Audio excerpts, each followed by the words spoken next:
core values only work if your team believes in them and if you're practicing them daily. And so if you as a leadership team just chat GPT what my core values should be, you might not get a lot of buy-in. You're not just climbing trees, you're climbing destiny. All right, what is going on, everybody, and welcome back to the Branching Out Podcast. This is the show where we talk with real tree service companies about what actually builds a strong, sustainable business. We like to cover the wins, the hard lessons, and the stuff that you don't get to see on Instagram. Today is a good episode. We're going to be talking about culture. We're going to be talking about systems and how to scale a tree service business without losing your standards. Today, I'm joined by Jackie from Oak Rose Tree Care. It's a husband and wife owned company that's been in business since 2009. Jackie works on the business as the integrator. She oversees the systems, operations, and finance, while, Josh is the visionary and the owner. So, Jackie, I want to thank you for coming on. Thanks for reaching out and having me. It's always fun to talk business in this industry for sure. Yeah, love it. And so I always like to start sort of at the beginning or beginning adjacent. Oak Rose has been around since 2009. You gave me a little bit of backstory there, but that's a long time, especially in this industry. So love to hear basically from your perspective how the company got started and what does it look like today compared to what it looked like back then? Well, I can't do it justice because the original Oak Bros aren't here with me, but we do actually have a YouTube video that we just did. We interviewed the other bro. So it originally started out as two best friends. They borrowed a chainsaw and a trailer from their dad, and they got a tree removal job because the ash trees were a huge issue in our area. There weren't enough tree companies, and there were ash trees just dead everywhere. So the need and the niche were ash when we got started here in Central Illinois. And so two best friends just picked up some chainsaws and then started getting a little bit more educated in it. And Nick went one way. He's in medical device sales now, and he's doing a great job. He's a salesman to the T. If you think of a salesman, that is Nick Campbell, one of the original owners. And then Josh ended up buying him out because he saw more than just weekend work in the industry. He saw that he could actually create a career and a profession out of it. And he really loves leading people and growing people. And he felt it was an awesome way that he could do that in an industry that needed that. Not only was the niche ash trees, but then we are also seeing a lot of poor leadership in the industry. So Josh felt he could take hold of that and really create a really beautiful place for people to work. Yeah. And so he was part-time in tree care from 2009 in Oak Bros from 2009 to 12. And then he went full-time from 12 till now. And then I was asked to come work with him in 2018. But now, just for the audience, I know you mentioned to me earlier that you guys are high school sweethearts, right? We are. You've got to see the entire journey. I've got to see the rowdy to the professionalism. So it was legit. They're out there in jorts, no hard hats. I think Nick would wear slides. No joke. These were like just two athletic young men. Just like I can haul trees. I can haul wood forever, and they did. And then OSHA got them. And that's when we got really serious. ANSI Z133 is now super important to the company. We build a lot of our systems and education and safety around it and require all of our team to stay in line with all of those requirements. We actually have people come audit our job sites. So we started like the rowdy bunch, and now we're creating, I'd say, safety standards for other companies to follow within our company, and our guys feel safe. But so I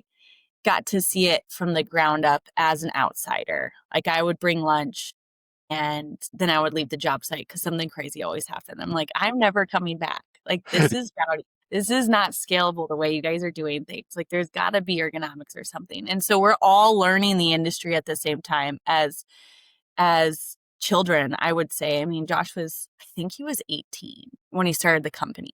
Hey, sorry for jumping into the middle of your podcast, but if you are a tree service business owner and you want us to take a look at your market, your competitors, I encourage you to book a lead flow strategy session with myself and my team. We're going to take a look at everything about your business, your market, and give you a solution, a structured plan that you can implement to improve your market share and grow and coming into the new year. If that's at all interesting, go ahead and go to arboristmarketingpros.com/schedule. There's links all over the internet, probably in the comment of this podcast description. And we'd be happy to chat with you and see you there. I think you mentioned that Josh was going to school for fire science and Yes. so it was kind of this part-time thing that turned into let's chase the entrepreneurial journey. Exactly. So he had to make a hard decision in 12 because the company was getting so big and the demand was, we weren't seeing each other. We got married in 14. And I mean, it was just insane. We both were away college. I was far away. I played college volleyball. So I was following my college career in volleyball, and goals were to play professionally. And then Josh was like, can't wait any longer. Let's make a life. And we did. Yeah. And now we work together, and it's really fun because he's my best friend. And we both are entrepreneurship minded. So it's really fun to be able to create alongside my spouse. And I think vice versa is fun. We've been able to create really good boundaries because I manage a lot of things here. There's things that I can't bring home. There's things he can't bring home. We have really strong boundaries on that, or else we'd just be working all the time, which we can't. Yeah. Right. But now we have a family, and, you know, we tell our staff this, like, work-life balance is really important. And we try to hold ourselves accountable to that too. Does it always happen? No, but that's because I just think it's like it's our first baby, you know, is this company. It's the first thing we've built together and that we're growing together. Let me get back on track. Yeah, I want to add, because one of the things I wanted to talk about was the dynamic of husband and wife in the business, but you touched on volleyball, and I just, as a fellow parent who is raising a teenage daughter that is in volleyball and has her sights set on college and all those things, do you have any advice for me? How am I supposed to afford this travel ball thing where we're going all over the country? So your investment is not in college, it's in her training right now. And if she decides to take it seriously, she'll get a full ride, but she will be challenged on what she decides to study. Like, I went to LSU on a full, and I decided to, and this isn't a knock on LSU. This is just the life of athletics. Practice time is practice time. Some coaches allow you to make up practice or not, but if you have courses during practice time, that's probably not going to be the route you're going to be able to go. So I had to choose off of my volleyball schedule and my classes and my courses and my major, which is... What position did you play? I was a setter. So that's, right now she's outside. Okay. But she goes back and forth between setter, libero, and outside. And How old is she? She's 14. 14. She has a decision. Yeah. She can decide. Setters are hard to come by. There's a lot of outsides, but there are not a lot of good setters. So if you think about it like ratio wise, at least that's how I think. Where's the competition? There's a lot more hitters she'll have to compete with if she decides to come outside. And she's not 6 foot, so. Yeah, there's less setters she'll have to compete with. I was 5'10", and I was the second shortest at LSU. Really, as a setter? Yeah. My vertical was right in the middle. My vert was average, which was good. But my height, was, I was one of the smaller girls. And I'm tall. I'm 5'10". I'm almost 6 foot. Right.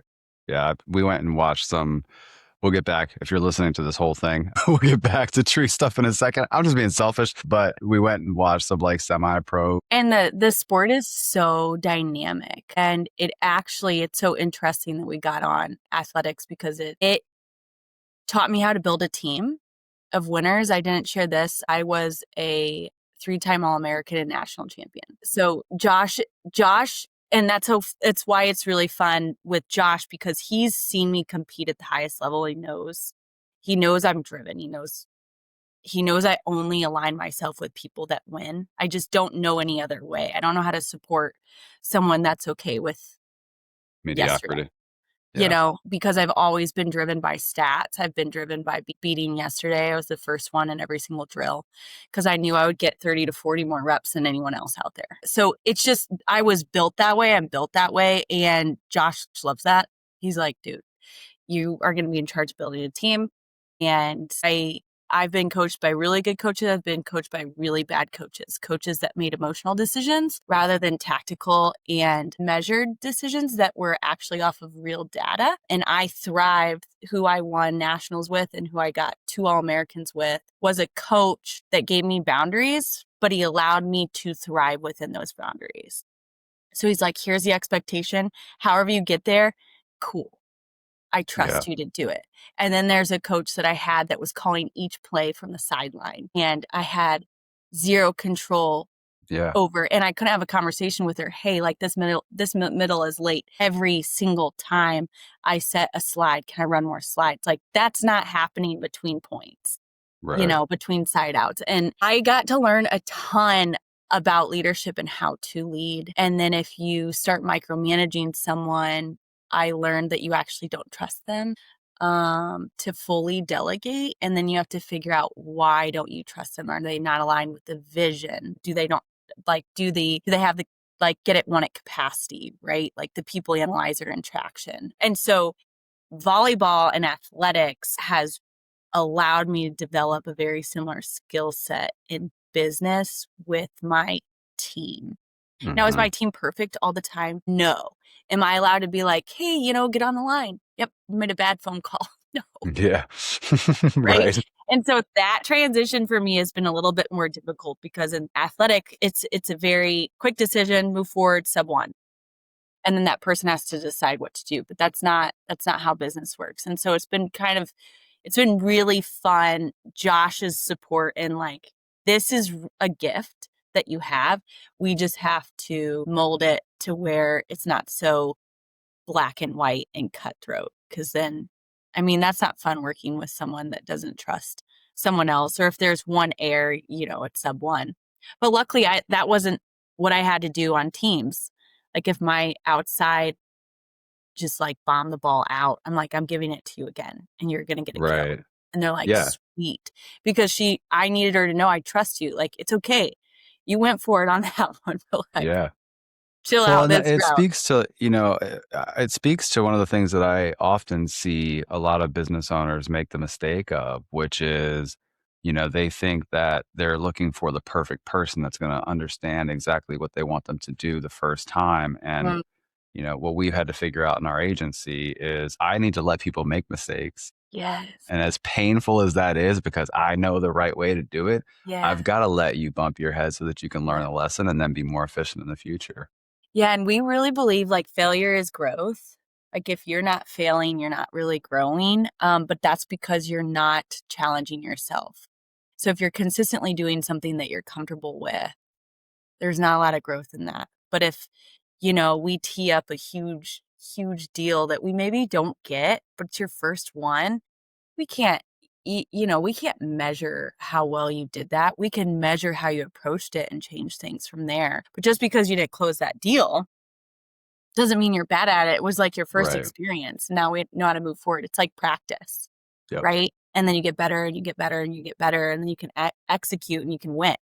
And so it's very interesting how athletics has definitely influenced the way that we lead here at Oak Bros. Mostly, we try not to make emotional decisions, and we try to make decisions off of performance. So that's what I kind of wanted to get into. We hire and fire off of our core values. We interview twice for our grounds positions. Any leadership position, we're interviewing 3 times.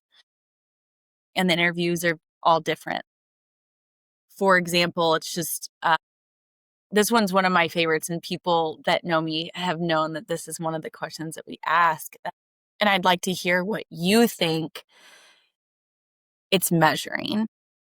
Yeah, for sure. So I ask in an interview, if you were to explain yourself like a sound, what would the sound be? So Well, we've had, my yeah. answer is a computer. It's like beep, boop, beep. That's the first Oh, thing that comes to mind. prophecy. Okay. So then now explain why. Well, I think because I like to process things in a very computed fashion. Hmm. I try to make decisions based off of data and not emotionally. But I am drawing a blank at That's okay. what you're looking to measure, which Yeah. I'm very intrigued by this, by the way. Yeah.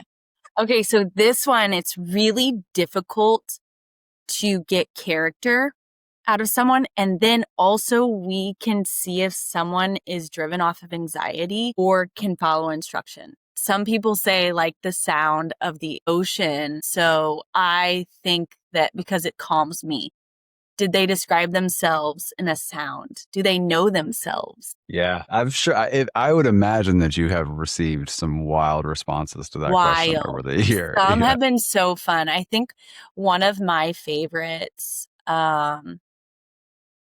was, and she knew herself, she knew hospitality was like her gift, customer service, her gift. The sound of a champagne bottle popping, epic. She's that's like, I pretty. love, Yeah, love to celebrate. I love being hospitable and serving people. And she loves champagne. She's like, it's me. If I could be the sound when I walk into the room of the sound of champagne bottle popping, that would be it. Another one was vroom. This girl is like, I like to go fast. I make errors doing it sometimes, but I don't like to be stagnant. I like to move. yeah, I like to keep going. I am very driven. I like to know the end goal and I'm going to get there quickly. yeah. And so she knew herself, right? There's been a lot of hilarious ones. There's been a lot of hilarious You get ones. like some just some just like fax machine noises, AOL dial up. Like made up noises. It's funny. I've gotten like, oh yeah, I've gotten some funny ones. Mating calls. And then like, okay, interesting. Thank you for Yeah. sharing. That's probably not Thanks the for route we're sharing. going, you know? We're in an Yeah, interview. So then yeah, you can really dial in on someone's professionalism and if they know themselves.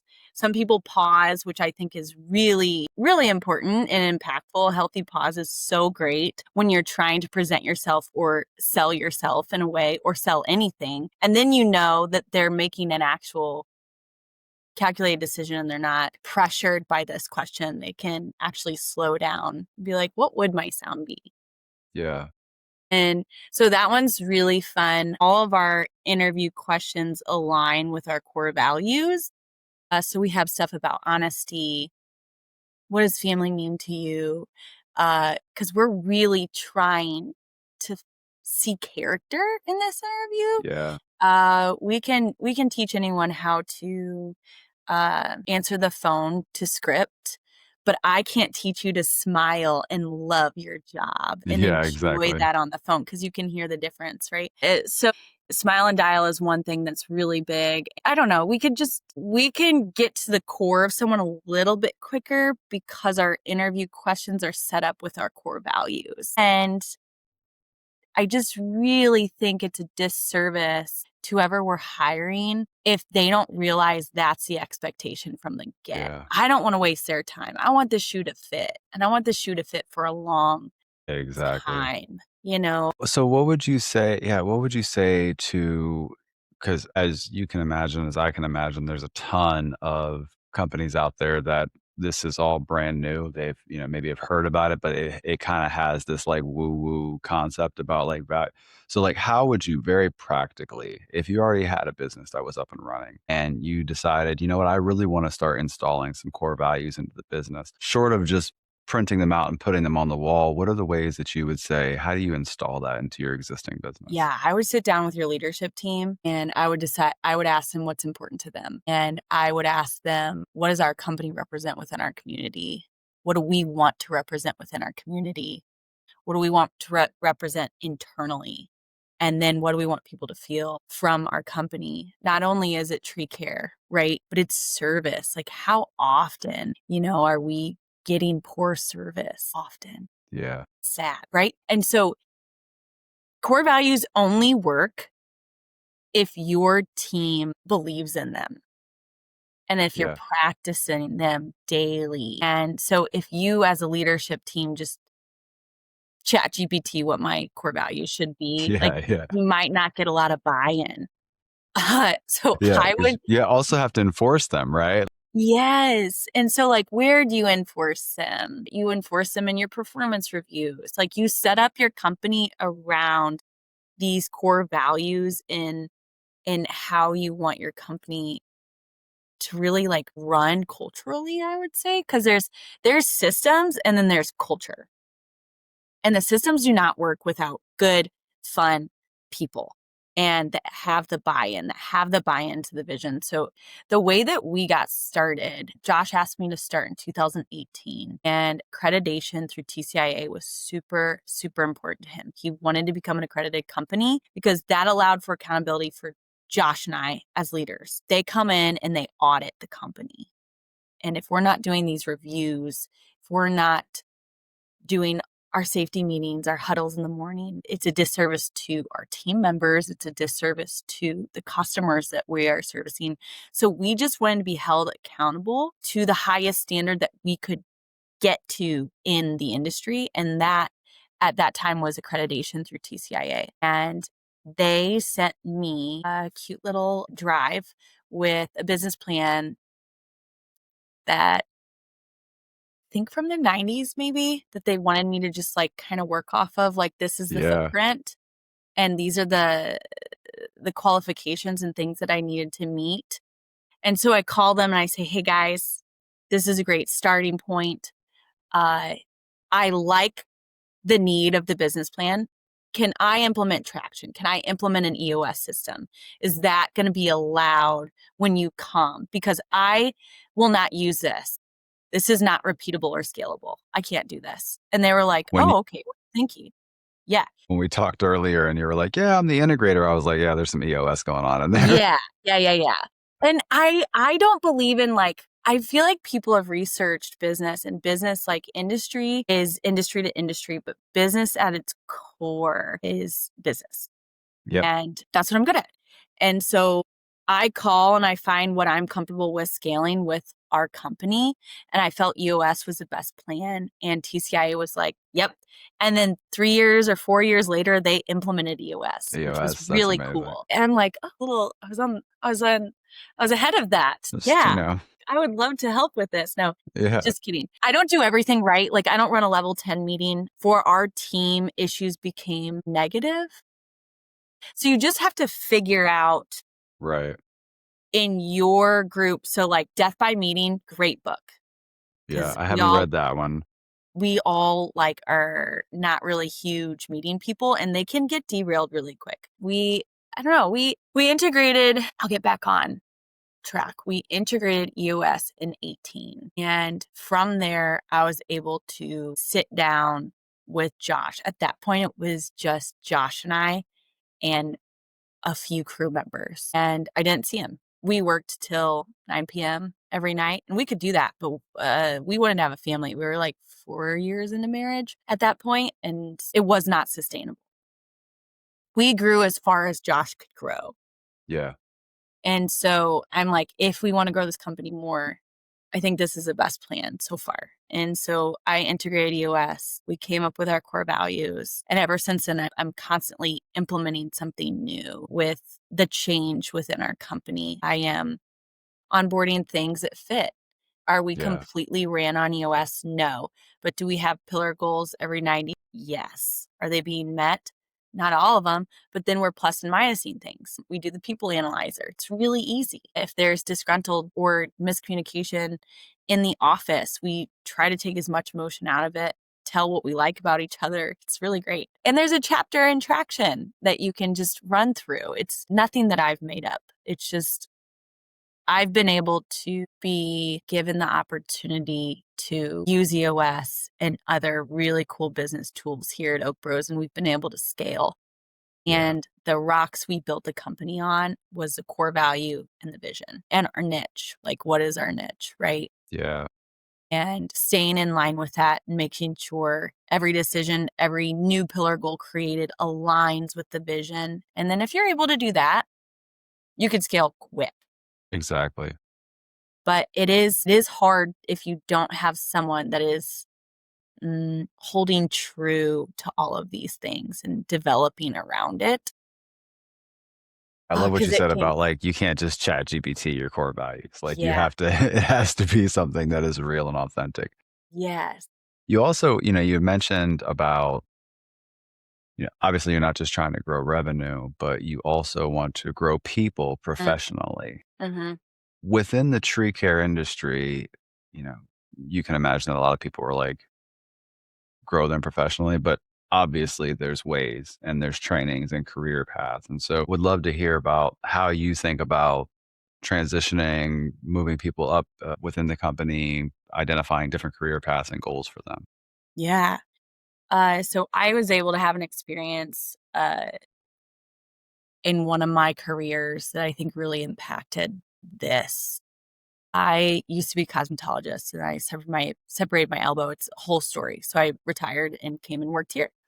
But I was really, really good at updos, really good at it. Loved them. Probably could have been booked all of prom, homecoming, wedding season. Okay. It's My also pretty interesting that you were like college level athlete and did just fine, but then just look or, hurt I yourself when you started doing I can't even talk about cosmetology. it. I can't even talk Yeah. about it.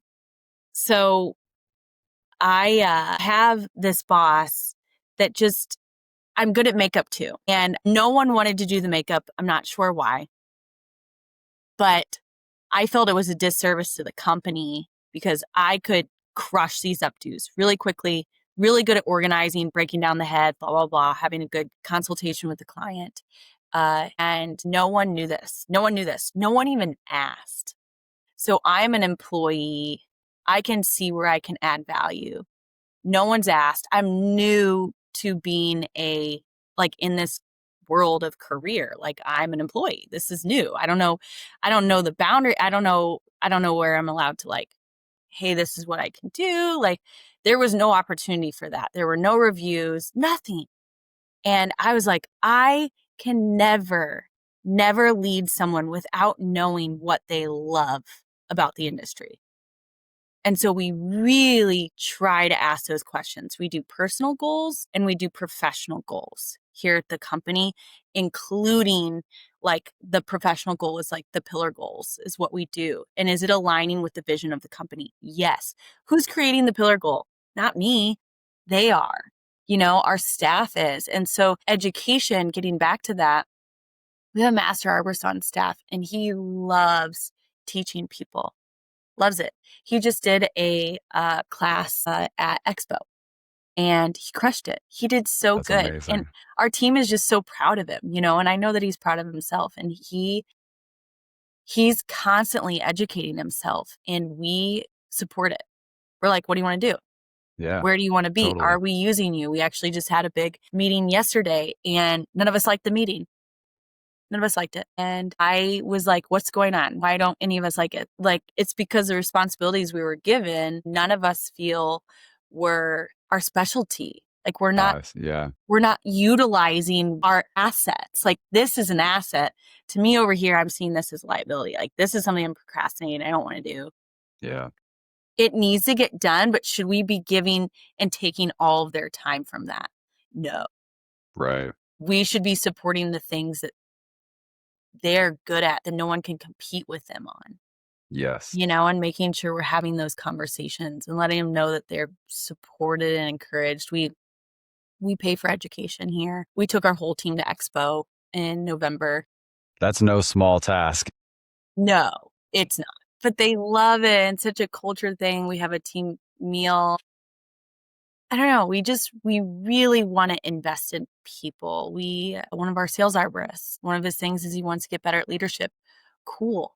We're sending him to a leadership conference, Yeah. outside the industry, or he's doing leadership courses online. Our content champion, he just sent us some education, I think from Heartland. It's a little community college here that he wants to take. And so we're like, dude, let's go do it. Let's do it. Let's And do it. there's not usually there is a direct financial ROI for the business from these things, but I can tell you, like, from my perspective, I get so much more like enjoyment out of what we're doing here when I get to see team members growing, excelling, chasing their dreams, just becoming excellent at their craft. Yeah, That makes me work a little bit better because like I feel good definitely. about what we're doing. Yeah, yeah, and just seeing the confidence grow in team members of how they started here, and either if they're leaving you, usually people leave us for more, which is really That's what you cool. want. Yeah. That's a That's goal, what you want. and it's just that is what's fun. One of our like, in our niche, it says we're growing industry leaders. Like, that's the goal, Yeah. to continue to pursue our team members and pursue what they want out of this career. It's really I at the love end, it. yeah, we're renting time from them. So Exactly. we wanna make sure the time that we rent from them, they're getting the most out of it if they want it. Some team members Yeah. don't. Some Right. team members are, Some like, people, yeah, cool they with want to just stay where they're at. yep, Nice, easy. Yeah. And that's yeah, cool. yeah, so you just get a feel. It's in conversation. "What are you doing?" Yeah. "Oh." How's that going for you? Yeah, exactly, like, and then there's, like, we have someone that is a microbrewer. He Oh, loves that's great. drinking That's beer, awesome. and he brings beer in for everybody to try, and it's just so That's fun, like, awesome. "Dude, you're so cool." Yeah. Yeah. It's so, like, hobbies outside of work are really important to us too, because we get to learn how to support our staff. Yeah. On a personal level, it's fun. Yeah. It makes your work more enjoyable It too. does, it does. I do want to touch on we're having a lot of fun on this conversation, so we're running a little low on time, but I want to touch on systems and integrations because I know that's as an integrator, that's one of the things that have been important to you. But for the sake of brevity, if you had to pick, if you look out at most of the industry and the challenges that they have, one of the things that I see as an agency is tracking is often Mm, not present. mm. There's very little, if any, use of artificial intelligence. I talk to a lot of guys that don't even have a CRM system set up. And so, coming from your perspective, because I can say it until I'm blue in the face, but coming from your perspective, what are some of the most important things that you use on a daily basis that should be installed in most tree care companies? Okay, so starting with a CRM. I know it's scary, but you have to have one to be able to scale, especially for PHC and your renewals. You have to. And for customer service, at the end of the day, we are hired by our clients. And I see, just because of my background in cosmetology, they were my boss. Like, they were the one paying my bills, right? And so, yes, we're not going to over prune this tree and kill it, but we are going to make the best plan for your tree care needs. And so, if you can't track that, and the next time they call, it's going to be a big bummer. It's going to be a real opportunity that you're missing. And so, for CRM, marketing, and then customer relationships, huge. It's also going to give your front desk or whoever's answering phones independence of you, because it's not all in your head. Independence of your sales arborists. They're going to be able to make good quality decisions, and you're going to be able to streamline. I think what the most important thing is sitting down and trying to decide what your proven process is and what it looks like from the first phone call. Great. How'd you hear about us? Who can I thank for sending you our way? Cool. Figuring out my ad resource. Is that marketing working? Yes, no, great. Get all their information, email, phone. Can we send you a text? Because maybe you're not doing it now, but in the future, if you want to do SMS onboarding, you already have it set up. So setting things up for the future. What do you install? What do you want to install in the future? Like credit card things, like all whatever your CRM has to have that capacity. If you're PHC heavy, Arbor Gold is the route. If you are GTC heavy, single ops, everyone has such good software that you can build on. But if you don't have a CRM, I will tell you, in 2026, it will be difficult to scale. And there's a lot of opportunity missed. Yeah. Yeah. Huge. You're leaving a lot of money on the table. So A much money. ton.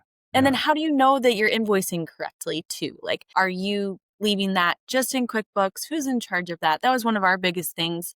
And I think why we grew so quickly is because I onboarded EOS and Arbor Gold 18, and we were able to get payments so quick Yeah. because we send credit card. It's constant reminder like, hey, you have an open invoice. Cool. We made a template. So easy. You don't have to continue to create because it has these automated templates in there. You can either create or they have them. And that's on most CRMs, not just Arborgold. And so the proven process starts from the phone call to who is sending the arborist out.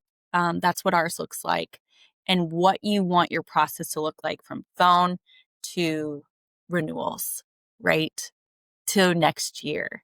And so if you're able to just take a few hours with your leadership team, break that down, and then plug and play what AI you want to use, what CRMs you want to use, what marketing you want to use, and who is responsible for what, you're going to kill it. If you need a proven process, Traction has proven process things. And this is just something that you can repeat every day.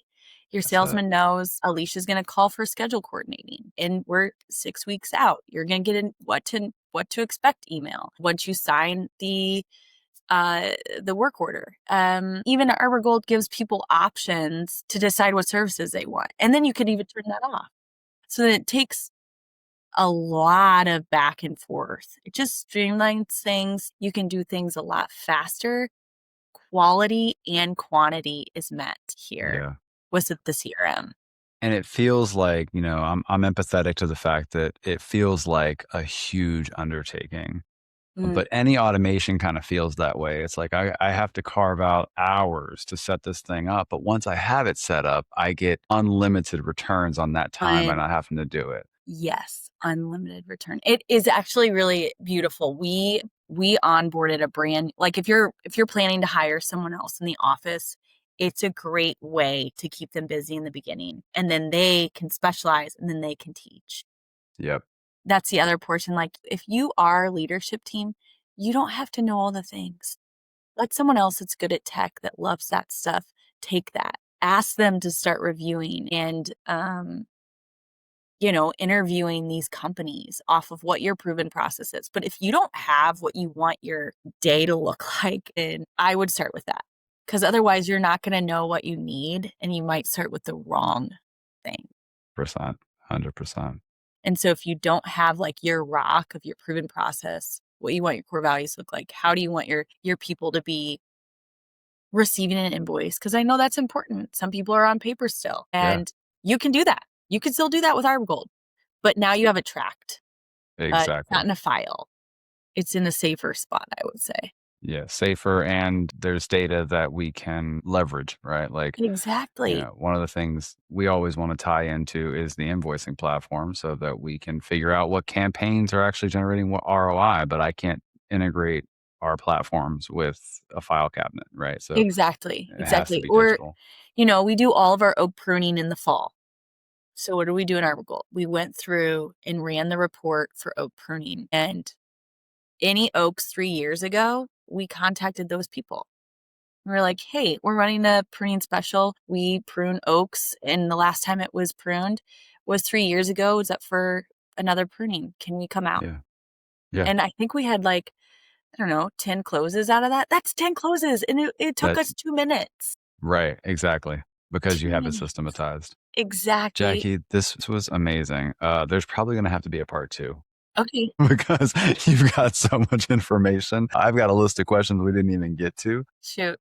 But we are reaching the top of the hour. So I think let's go ahead and wrap this one, and then we're going to schedule something else, because I love what you guys have built. Oak Bros has obviously, been doing this since 2009. I appreciate you sharing how you've done it the right way. For everybody that's listening, this will be turned into an episode on our podcast, clips and shorts. And Jackie, I'll make sure that you get to use that however you'd like. Okay. So appreciate you for coming on. Any final thoughts? Where can people find you? If this happens to stumble across somebody that needs tree work in your area, what should they do? So Oak Bros' phone number is 309-392-4127. You can get me or Josh there, or anyone on our team. And you can reach me by email at Jaclynn, JACLYNN at oakbrostrees.com. And if you have any questions about just getting started, I'd love to help you. I have a passion for coaching and growing people and honestly advancing the industry. So if you have questions about anything, I'd love to help you make a beautiful place for someone to work. We're really passionate about that. And I think that's everything. We have an Instagram page, Oak Bros Tree Care, I believe. It's really fun. We have Facebook pages. Just look up Oak Bros and we'll pop up. Jackie, this was incredible. Thank you so much for coming on the show. And yeah, you guys heard it here first, and we'll catch you on the next episode. Thank you, Justin. All right, thanks.